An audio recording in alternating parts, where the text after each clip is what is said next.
اعوذ باللہ من الشیطان الرجیم بسم اللہ الرحمن الرحیم قل یا ایہا الکافرون، اے پیغمبر صلی اللہ علیہ وآلہ وسلم، ان منکران اسلام سے کہہ دو کہ اے کافرو، لا اعبد ما تعبدون،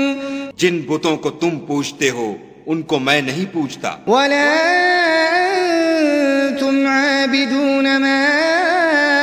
اعبد، اور جس خدا کی میں عبادت کرتا ہوں اس کی تم عبادت نہیں کرتے، ولا انا عابد ما عبدتم، اور میں پھر کہتا ہوں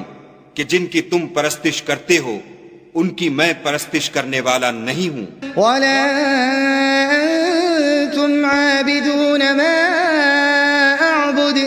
اور نہ تم اس کی بندگی کرنے والے معلوم ہوتے ہو جس کی میں بندگی کرتا ہوں، لکم دینکم ولی دین، تم اپنے دین پر، میں اپنے دین پر۔